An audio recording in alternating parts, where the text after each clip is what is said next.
மானிப்பாய் கட்டுக்கரையில் விநாயகர் முன்பள்ளி இராணுவத்தினரால் அமைத்துக் கொடுக்கப்பட்டு திறந்து வைக்கப்பட்டுள்ளது.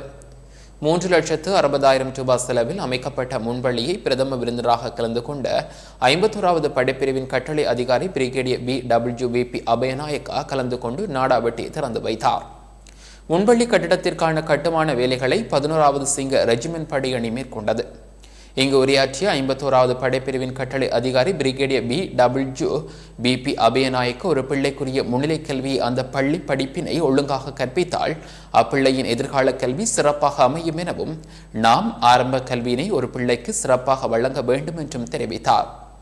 யாழ்குடா நாட்டு மக்கள் இராணுவம் வெளியே போவதற்கு விரும்பவில்லை, ஏனென்றால் இராணுவத்தினர் பாதுகாப்பாக இருப்பதாகவும் இங்கே நடைபெறும் களவு கொள்ளை நடைபெறாமல் இருக்க வேண்டும் என்றால் இராணுவத்தினர் இங்கே இருக்க வேண்டும் என்றும் மக்கள் விரும்புகின்றனர் எனவும் குறிப்பிட்ட 51வது படைப்பிரிவின் கட்டளை அதிகாரி பிரிகேடியர் BWVP அபயநாயக்க அதனால் தான் தாம் இங்கு இருப்பதாகவும் குறிப்பிட்டார்.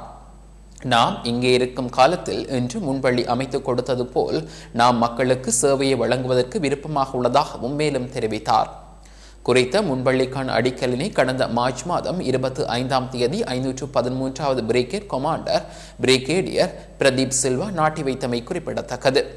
இந்நிகழ்வில் சண்டிலிப்பாய் பிரதேச செயலாளர் S. முரளிதரன், 512வது பிரிகேட் கட்டளை தளபதி அஜித் பல்லாவல, பலாளி ராணுவ படை தலைமையக சிவில் இணைப்பாளர் கேர்னல் நாணயக்கார, ராணுவ உத்தியோகஸ்தர்கள், மெலிபன் கம்பெனியின் விற்பனை முகவர், பொதுமக்கள் என பலர் கலந்து கொண்டனர். இன்றைய நிகழ்வில் மெலிபன் கம்பெனியினால் புத்தகம் மற்றும் பேக் போன்ற உபகரணங்கள் வழங்கப்பட்டன.